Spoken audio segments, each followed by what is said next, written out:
con lo cual se agrava la situación de crisis, con lo cual vemos que hay un desborde popular muy grande y es la expresión pues, de una insatisfacción social ciudadana con respecto a este gobierno y también con respecto a muchos años de postración, muchos años de indiferencia con el interior del país y fundamentalmente esto ha venido caldeándose a raíz de que en el Perú, a partir de los años 1990, 1992 y con un golpe de Estado del 5 de abril de 1992 con Alberto Fujimori a la cabeza y el señor Montesinos, se implantó el modelo neoliberal en el Perú, un modelo neoliberal que reformuló, reestructuró el aparato estatal, convirtiéndolo en un Estado subsidiario, en un Estado sometido a los grupos empresariales, y con lo cual, pues, como dicen los expertos,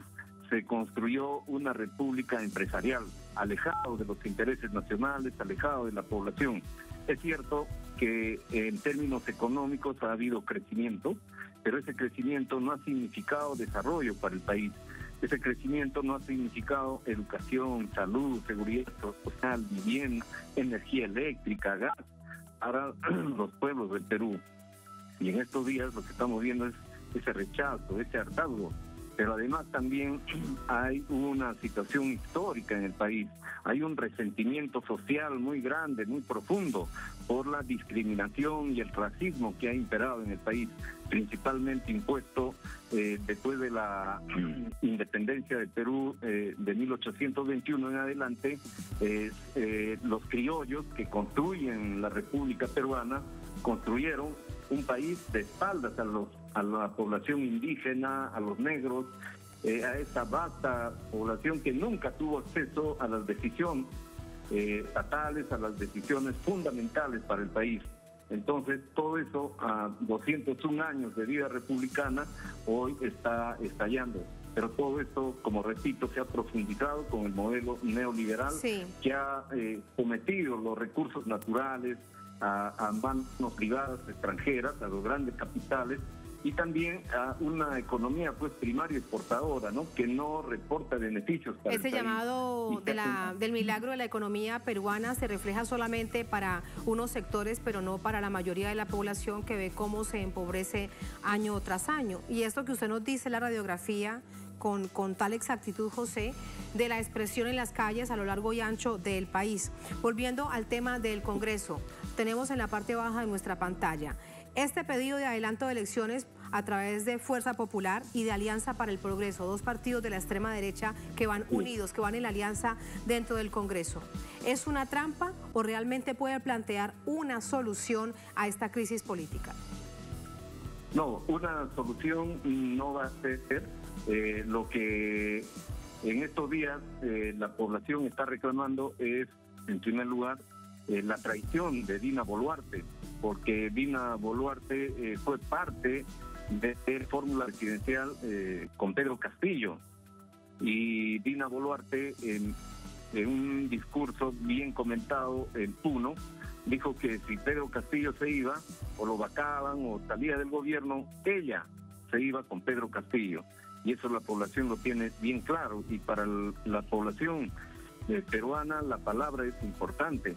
Entonces, para la población, Dina Boluarte ha traicionado esa palabra. Pero además la población también está exacerbada porque ahora están gobernando los que han perdido el proceso electoral del año 2021. ¿Ya?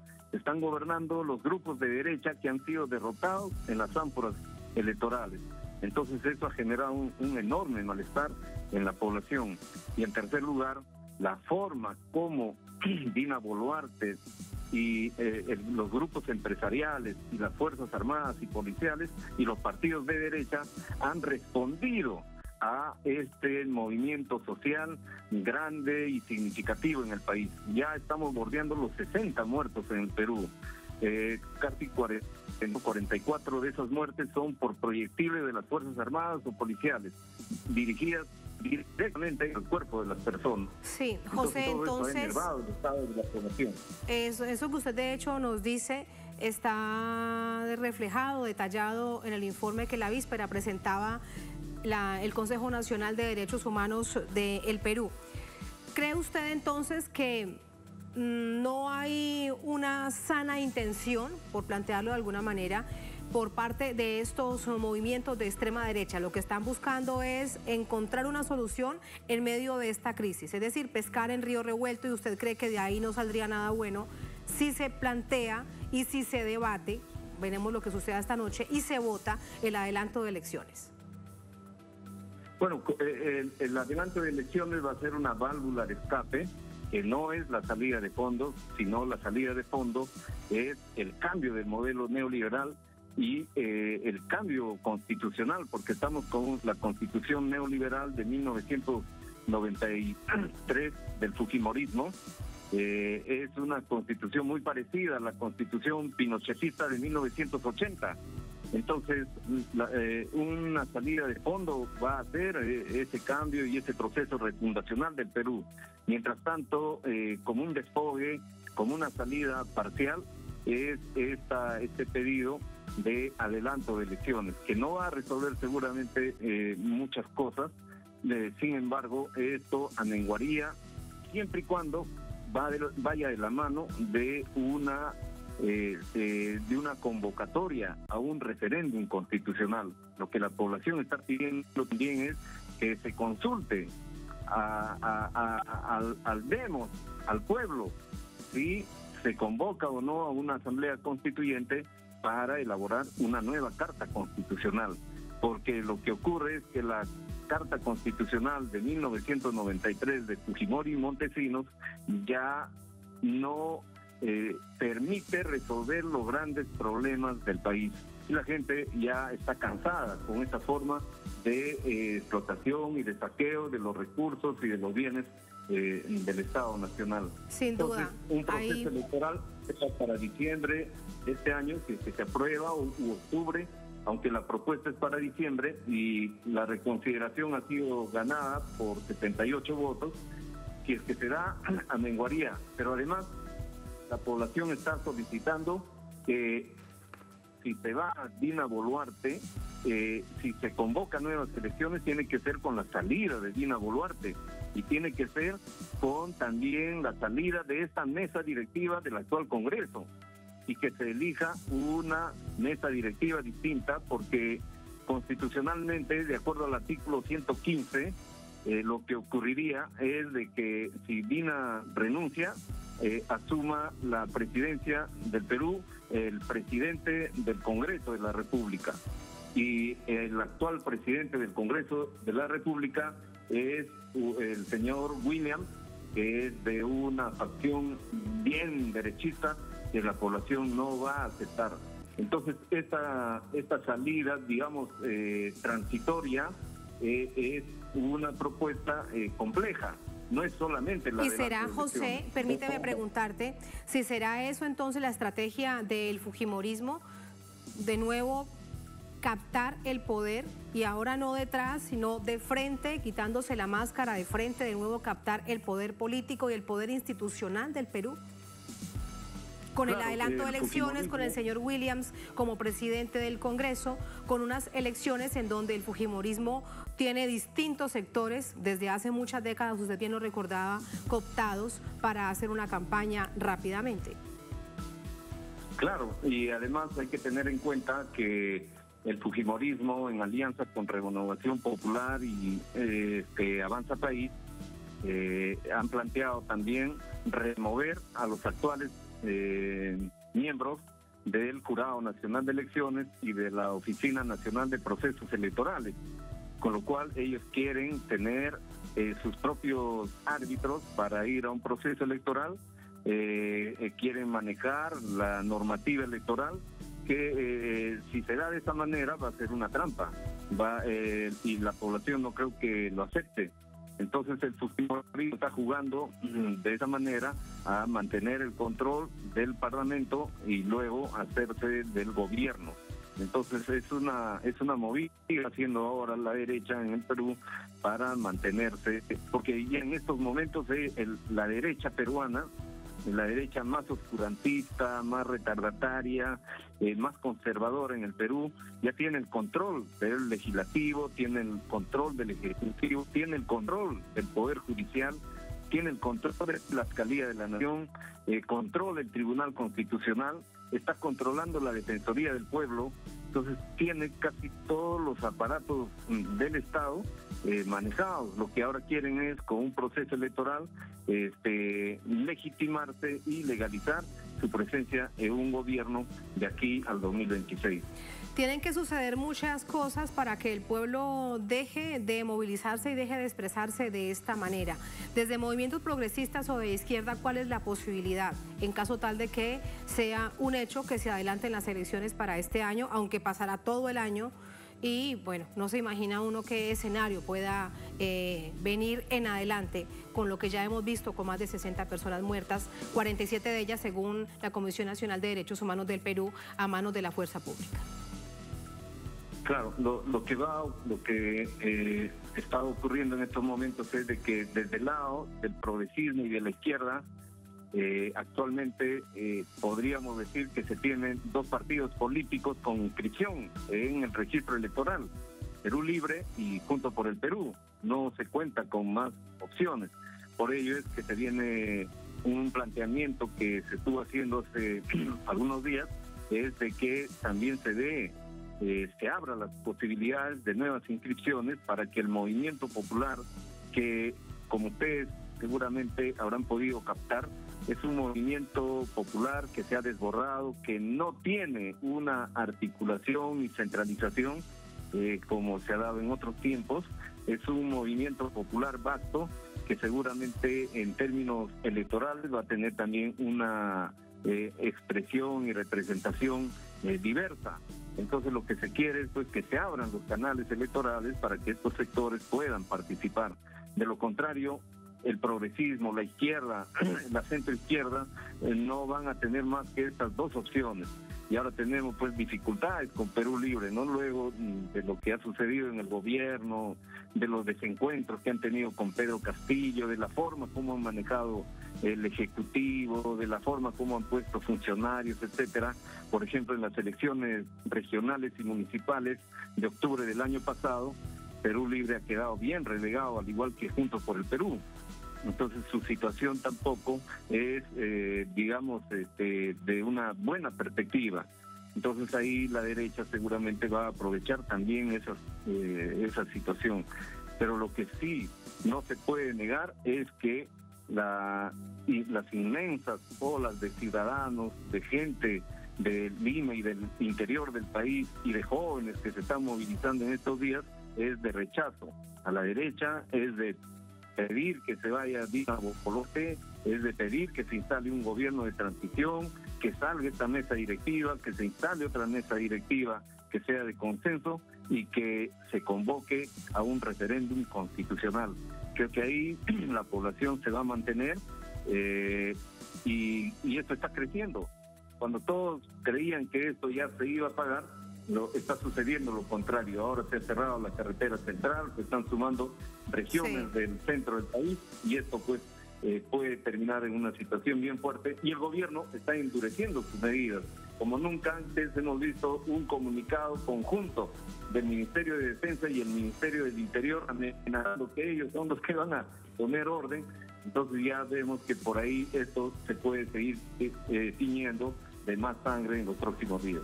Muchísimas gracias por este análisis. Muy buenas noches. Un gusto para todos ustedes. Hasta luego. Hasta luego, muchas gracias.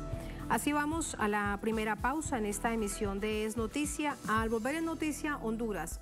Hace un año, Xiomara Castro de Celaya se convirtió en la primera mujer en asumir la presidencia de la nación.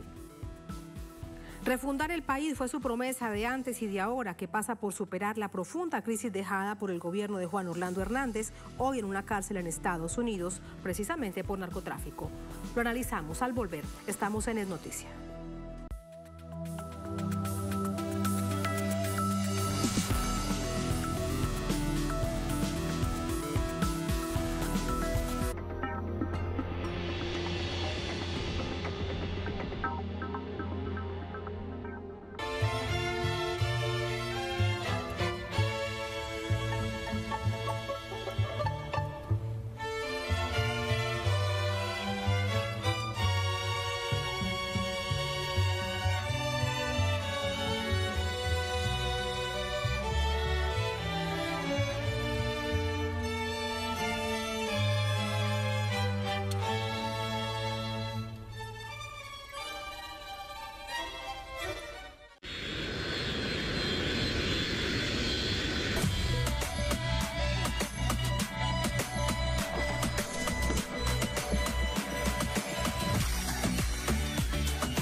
país con corazón acompaña a sus familias.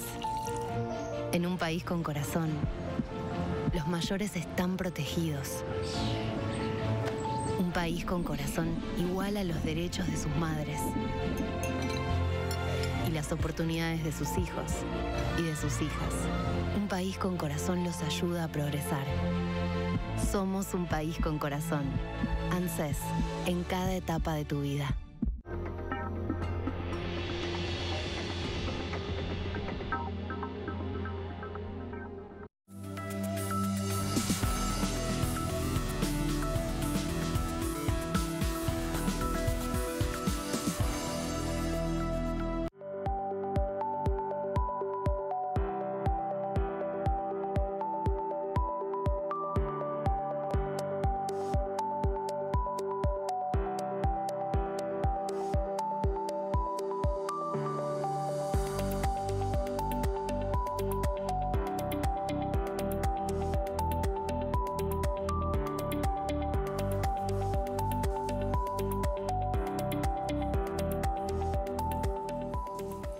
En noticia Honduras, el gobierno de Xiomara Castro cumplió su promesa en el primer año de gestión.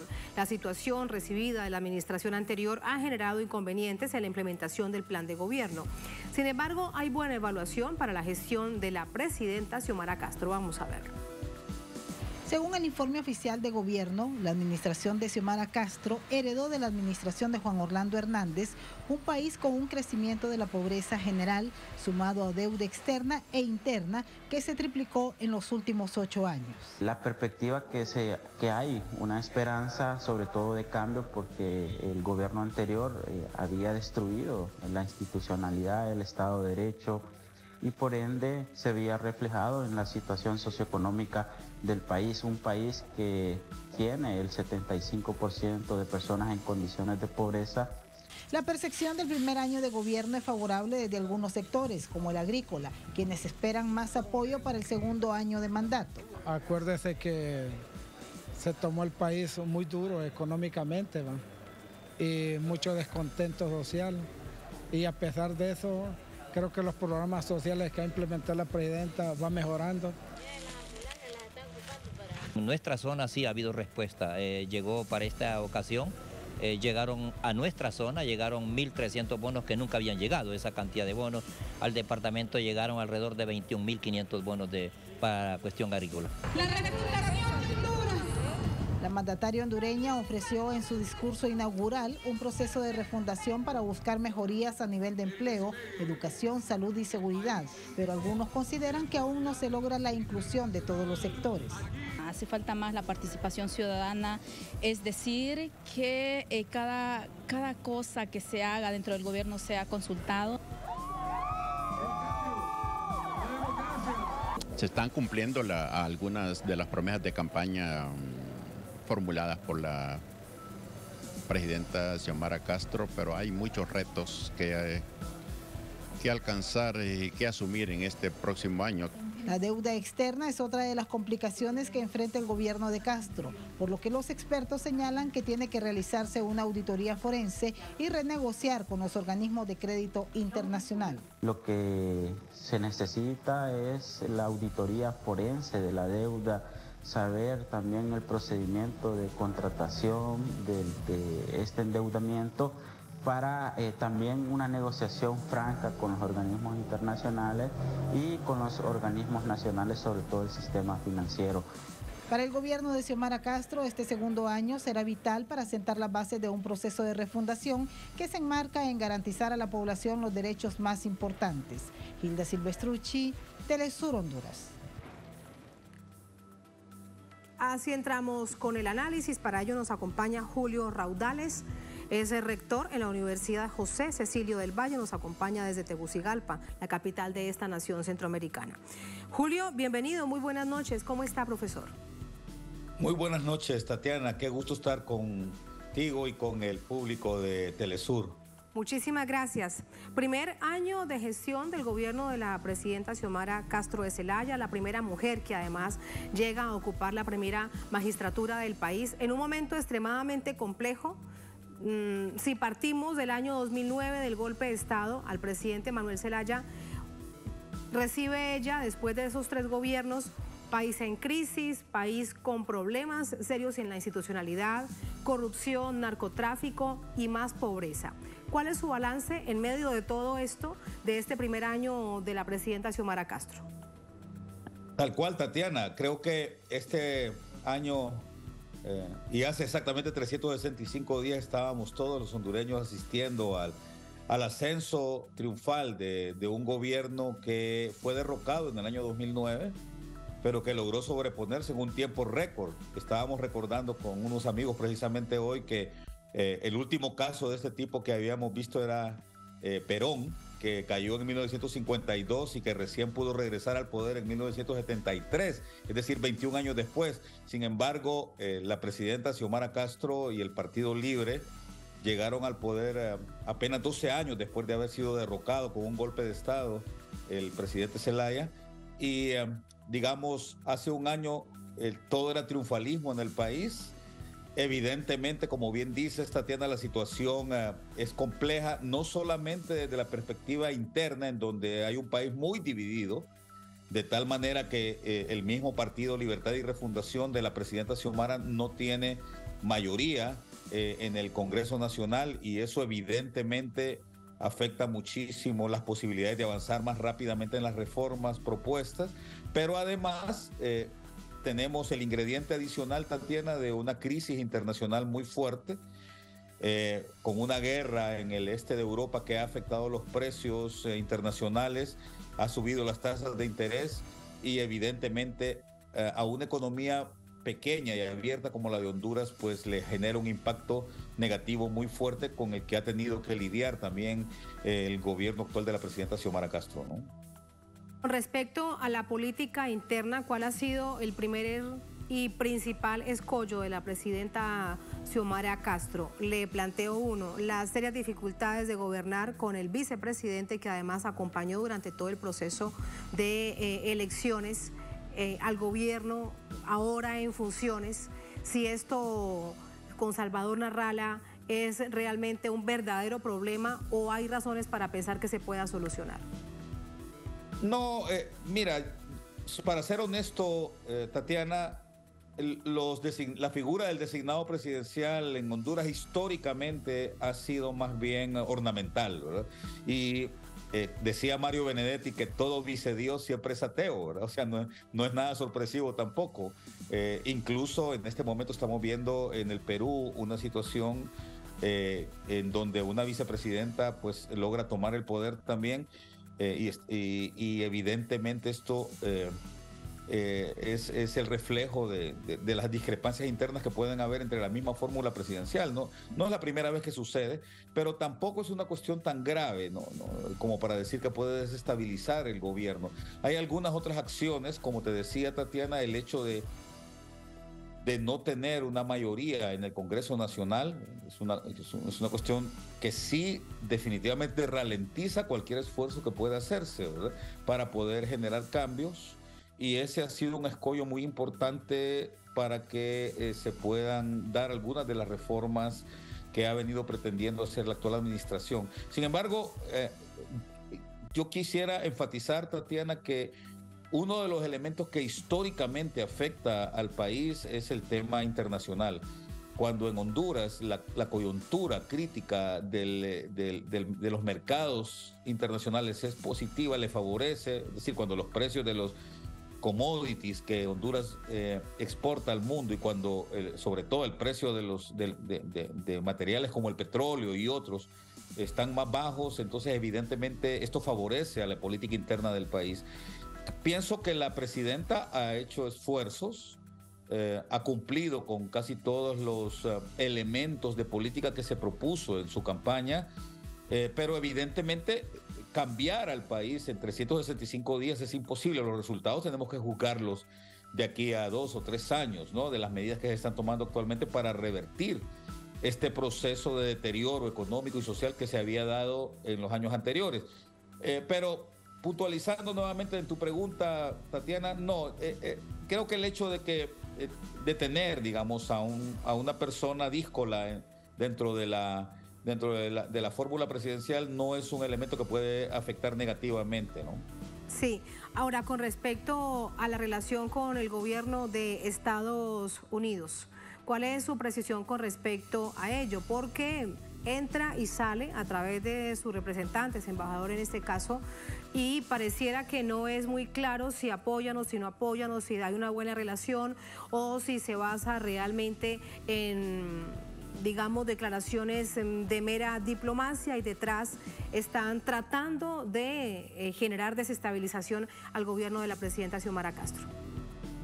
Mira, Tatiana, yo no soy experto en política internacional, pero te podría decir que el actual gobierno, el actual canciller de la República, el señor Enrique Reina, ha mantenido, digamos, una relación de dignidad con los Estados Unidos, más allá de los posibles reveses que puedan darse debido a ciertas decisiones que se han tomado por parte del Departamento de Estado. Sin embargo, me parece que el camino que se ha tomado en política externa, tanto en los organismos multilaterales como desde la relación Tegucigalpa-Washington, ha sido la correcta, ha sido una conducta cordial por parte del canciller, más allá de las probables diferencias que pueden tener con el gobierno de Washington, ¿no? Sí, y el tema de la migración, que también incluye necesariamente al gobierno de Estados Unidos, lo hemos visto en esto y en tantas otras oportunidades, aunque ahora no de manera masiva, esta migración de países centroamericanos, incluido Honduras, pero sí este gota a gota que no cesa, que no deja de suceder en un verdadero drama para la población hondureña. Tal cual, Tatiana, como bien dices, este es un asunto más estructural, ¿verdad? Honduras ha tenido una migración muy fuerte históricamente hacia los Estados Unidos de muchos ciudadanos que evidentemente piensan que es mucho más atractivo, dada su baja formación escolar, ir a trabajar como braceros o como obreros a los Estados Unidos por un salario que en aquel país es 10 veces superior a los ingresos que pueden conseguir aquí en Honduras. Y esto se profundizó muy fuertemente, Tatiana. Hay que recordar, después del huracán Mitch en 1999, el éxodo masivo de hondureños hacia Estados Unidos ha sido indetenible, de tal manera que la principal fuente de ingresos de divisas del país ya no son las exportaciones, Tatiana, sino más bien las remesas que provienen de los Estados Unidos, producto de que hay más de 2 millones de hondureños en aquel país.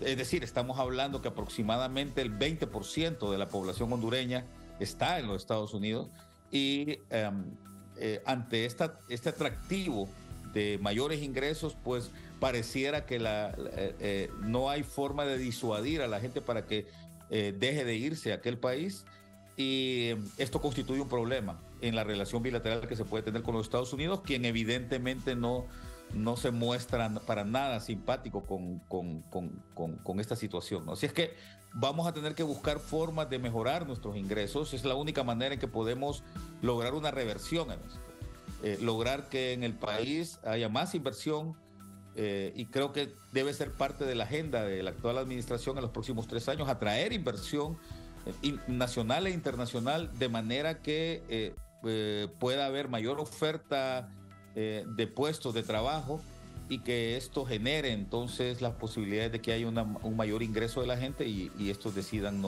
no hacer esa travesía tan peligrosa hacia el norte, ¿no? Sin duda, porque es que si hay una vida digna en tu país, pues realmente no necesitas irte de tu patria dejando tu vida, tu cultura, tu familia, tus amores, etcétera, etcétera. Es cierto, Julio, que la pobreza se ha incrementado en más del 74% en estos años después del golpe de Estado.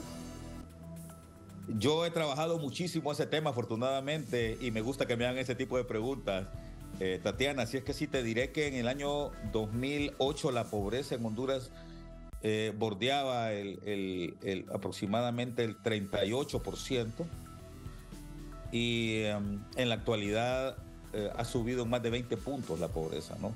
Si lo medimos como tradicionalmente lo ha hecho el Instituto Nacional de Estadística en Honduras, te puedo decir que en este momento el porcentaje de hogares que están bajo la línea de la pobreza es más o menos un 78%. Es decir, todavía es más alta porque la forma de medir del Instituto Nacional de Estadística sobreestima muchos datos que tienen que ver con el acceso a vivienda, a vestuario y a alimentos, y evidentemente esto nos hace ver como el país con mayor índice de pobreza de toda Latinoamérica, lo cual es una pena y lo cual hay que empezar a revertir generando, repito, Tatiana, fuentes de trabajo, fuentes de empleo que permitan a la gente por sí misma salir de su condición de pobreza, ¿no? A eso se necesita, es una cifra extremadamente preocupante. El 78% de la población entonces en Honduras se encuentra en esta escala, en la pobreza, lo cual implica una cantidad de necesidades y también retos para el gobierno de la presidenta Xiomara Castro de Zelaya. En medio de este escenario, para despedirte, Julio, ¿hay un pueblo, hay una movilización social, hay una organización que acompaña al gobierno? Sí, mira, Honduras ha pasado por situaciones muy complejas a lo largo de su historia, Tatiana, y no fue sino a partir del 2008, 2009, con el golpe de Estado, cuando se empezó a dar una movilización ciudadana muy fuerte que se acrecentó mucho con los escándalos de corrupción que se dieron en el gobierno pasado.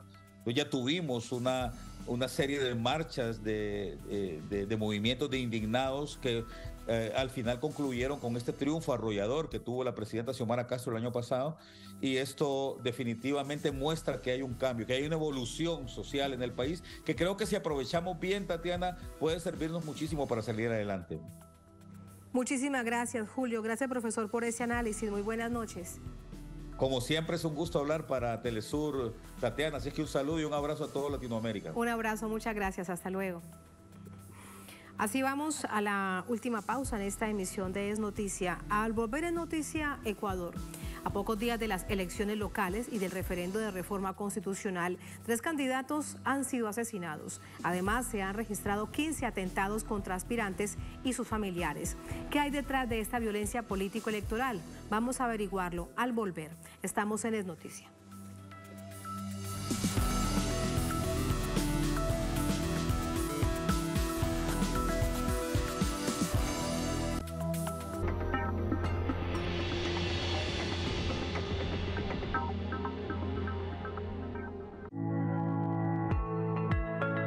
Cuando la fibromialgia causa ese dolor agudo, es que nos está diciendo es que la paciente está sufriendo algo que tiene que ver con su pasado, pero que está anudado a su presente a partir de las relaciones que establece. Entrevista con Aisa García, desde Guía tu Cuerpo. Sábado, solo por Telesur.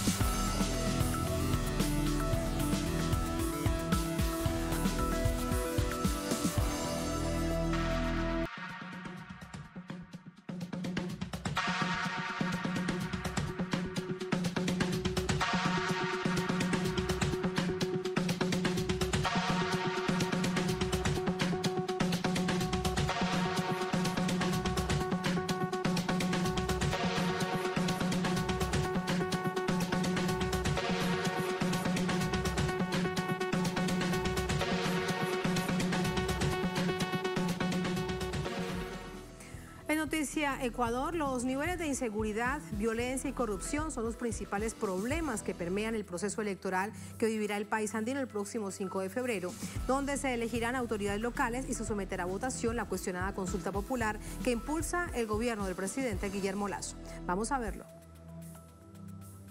En Ecuador, los niveles de violencia y sicariato cobran más vidas e impactan en la campaña electoral. Julio César Faracho, de 45 años, quien aspiraba a la alcaldía de Salinas, ciudad costera en la provincia de Santa Elena, fue asesinado mientras realizaba actos proselitistas. Condenamos desde el Consejo Nacional Electoral de forma enérgica estos actos violentos que buscan mermar a las instituciones del Estado ecuatoriano y sobre todo a la democracia. Los constantes episodios de inseguridad obligan a las autoridades del Consejo Nacional Electoral y la fuerza pública a realizar simulacros y prever diferentes eventos, como la toma de un recinto electoral, un proceso que afinan para garantizar la seguridad durante las elecciones seccionales en las provincias que registran altos niveles de violencia. Lamentablemente está siendo empañada por algunos acontecimientos que han cobrado vidas de candidatos y han sido agredidos en algunos casos por la delincuencia organizada.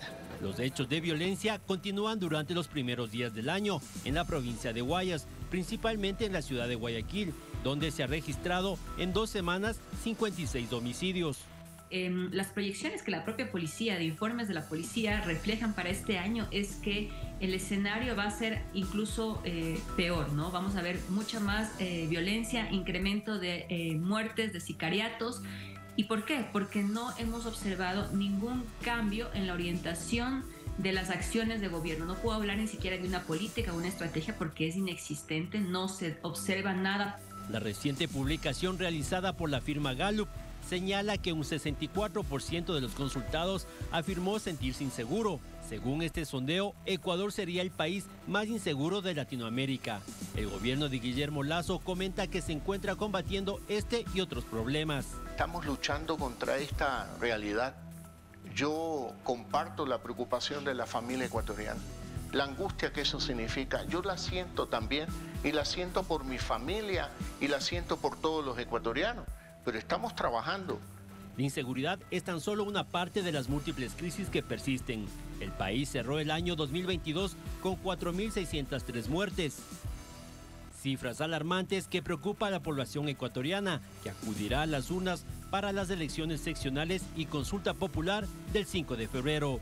Henry Pillajo, Telesur, Ecuador. Y revisemos ahora de manera detallada la violencia política en el país. A pocos días de las elecciones locales y de este referendo de reforma constitucional, 3 candidatos han sido asesinados. A su vez se contabilizan hasta el momento 15 atentados contra otros aspirantes y personas de sus círculos más cercanos. Los candidatos asesinados son Julio César Faracho, quien optaba a la alcaldía de Salinas, el precandidato a la concejalía de Manta por la Revolución Ciudadana, Gerardo Delgado, y Alba Bermeo, postulada a la concejalía rural de Molleturo, en Cuenca, por la Unidad Popular, por la UP.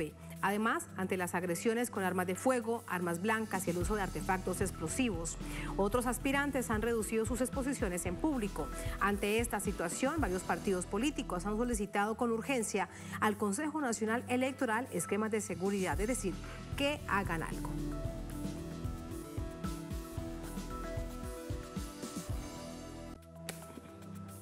Así vamos con el análisis. Para ello nos acompaña Diego Paul Saldumbide, él es consultor político del Centro de Investigaciones y Estudios Especializados, nos acompaña desde Quito, en Ecuador. Diego, bienvenido, muy buenas noches. Buenas noches, muchísimas gracias por este espacio. A usted muchísimas gracias, Diego. ¿Cuáles son las razones de esta violencia político-electoral? Hay algunos sectores que han dicho es realmente inédito que eso esté pasando en el Ecuador. Sin duda alguna es un escenario completamente inédito. Sin embargo, es parte de la sociedad, es decir, que nace y también termina en la propia sociedad, al igual que otros sistemas, como el sistema económico, el sistema cultural, inclusive el sistema educativo, que lamentablemente se ven afectados y cada vez son más incididos por aspectos que inician como elementos de coyuntura, pero que poco a poco se permean o van permeando hasta llegar al lado estructural o incidir de una mayor manera. Hay que entender que esto no es únicamente en relación a un contexto endogámico, es decir, propio del país, sino que también está inmerso en una serie de elementos que ocurren a nivel regional. A nivel regional, tanto en términos de crimen organizado, delictivos, bandas de todo tipo. No me corresponde a mí decir esto en este análisis de dónde vienen nomás esos sectores, pero son factores importantes que van incidiendo también, permeando en la tranquilidad, en la isla de paz que era conocida Ecuador. Recordemos que durante varias décadas el Ecuador era esta isla de paz, sobre todo en relación a aspectos violentos, tanto internos al sur del Ecuador, en el Perú, como a internos internacionales en el norte del Ecuador, en Colombia, con los vecinos, siendo Ecuador un sitio o conocido, como decía hace un momento, esta isla de paz. Ahora, Estos elementos de violencia se dan en toda índole. Lamentablemente somos testigos cómo se incrementan las cifras de violencias y de muertes en el propio sistema penitenciario, en donde el Estado tiene la responsabilidad de aquellas vidas. En 2021 se estima que hubo 316 internos que fueron asesinados y en el 2022 la cifra llegaría a 130 homicidios.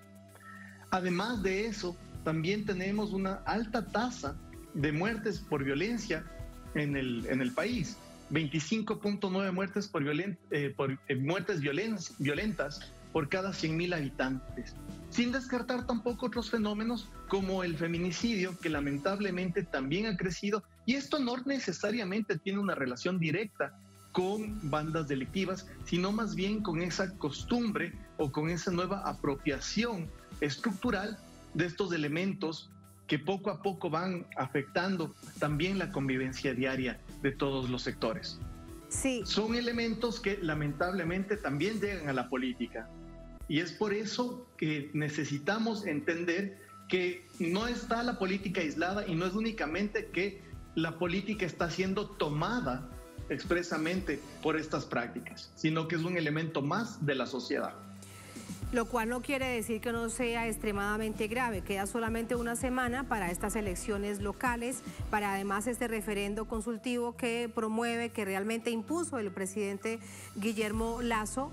Y vemos 3 candidatos asesinados, 15 con atentados, lo cual plantea además para varios de ellos, han dicho que mejor no salen a hacer campaña proselitista, es decir, se violan también derechos propios de un proceso en donde deberían existir una correlación muy directa entre candidatos y sus seguidores. Claro, en efecto, este es un tema sumamente nuevo, sumamente grave, porque está en juego el propio sistema democrático, y no solo para elección de autoridades locales, sino también para elección de autoridades de control, como es del Consejo de Participación Ciudadana, y también una consulta popular, que dicho sea de paso, también va permeada por esta idea o por esta narrativa del incremento de la violencia estructural en el Ecuador, y se ofertan supuestas salidas que ayudarían a reducir estos problemas. Pero democráticamente la incidencia es mucho más grave. Tanto a nivel de campaña, en grupos focales en diversas partes del país nos han dicho que estas son las campañas con menos promoción que hemos tenido en el Ecuador. Es decir, sobre todo a través de redes, aún en redes mucho más bajas en términos de exposición, y no se llega al contacto ciudadano, que es el motivo principal de la campaña electoral. Ya desde ahí hay una gran incidencia. Pero además de esa incidencia, también está el derecho y el temor de los ciudadanos a acudir también a las urnas. En medio de la confusión, en medio de la imposibilidad de conocer las propuestas de los propios candidatos y obviamente también en medio del temor. Sí, y en ese sentido, por último, preguntarte, Diego, ¿cuál será la incidencia? ¿Cómo afectará el proceso propio del próximo 5 de febrero esta situación de violencia política que bien además nos has narrado, tiene una expresión de carácter general, que se evidencia de otras maneras no menos graves y preocupantes en el Ecuador? La incidencia es difícil calcularla a estas alturas, porque puede tener al menos 2 efectos importantes. El primero, definir o incidir en el resultado de las diversas elecciones que tendremos el domingo 5 de febrero. Y en segundo lugar, también la incidencia que podría llegar a tener en términos de que la gente acuda a votar. Recordemos que en el Ecuador el voto es obligatorio y por lo tanto también puede existir en ciertos lugares algunos de estos temores. Ahí es fundamental, es vital la presencia del Estado a través de las fuerzas de seguridad para garantizar no solo el resguardo del sistema democrático en sí, sino también obviamente la integridad de los ciudadanos, de los candidatos, y sobre todo no solo durante el proceso de elección, sino también con lo que sigue una vez que se cierran las propias urnas, ¿no? Es fundamental entender esa esa respuesta y esa preparación que debe tener el Estado para garantizar en la medida de lo posible toda esta confianza que permita también a los ciudadanos ir a ejercer su derecho al voto de una manera libre y voluntaria. Y con tranquilidad, que puedan hacerlo en paz, y esa es la responsabilidad del Estado. Diego, muchísimas gracias por ese análisis. Buenas noches. Buenas noches, muchas gracias. Muchas gracias. Gracias a ustedes por habernos acompañado. Ponemos punto final a esta emisión de Noticia. Que tengan todos y todas muy buen fin de semana. Nos encontramos el próximo lunes aquí en Noticia. Hasta entonces, sigan con nosotros.